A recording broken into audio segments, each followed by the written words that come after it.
I'm fine. I'm strong. I won't cry. I'm not weak. I am the provider. I am the protector. I have to be fine always. I can't show what I'm going through. I can't be sentimental.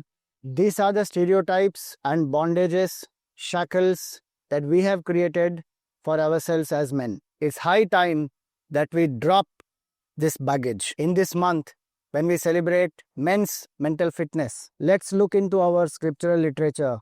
The Hindu scriptures present such fantastic examples of men who are emotionally strong and not scared of expressing their emotions, and who are also able to be vulnerable in the right place, express what they are going through, and find their solutions. The classic example is of Arjun, the greatest warrior, the archer of his times, who prepared for 12 years for the war, and he had defeated the Kauravas single-handedly when the exile period got over. But that same Arjun felt dejected, depressed, despondent, was overwhelmed with attachment, did not want to fight the war, and he did not hesitate to come down from the chariot when it was placed between the two armies. He came down, he was in tears, he threw away his bow and arrow, he did not want to fight, but he surrendered to Bhagavan Krishna. He did not have a false pride, he did not have a stereotype that how can I cry as a man? And 40 lakh people are there in this battle.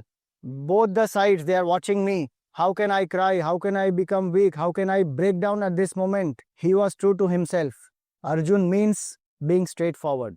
He was very discreet also. In front of whom we should open up, that we should be very clear.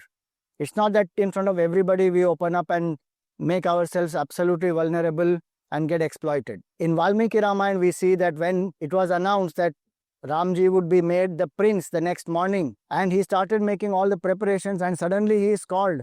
And he sees Dashrath Maharaj has fallen on the ground, he has fainted, and Kaikeyi tells him that he has to go to the forest for 14 years. It was a shock to him. He puts up a brave face at that point in time. He accepts the decision. He goes and explains it to Mother Kausalya. He explains it to Lakshman. And when he finally comes to Mother Sita, he completely breaks down. He cries in front of her.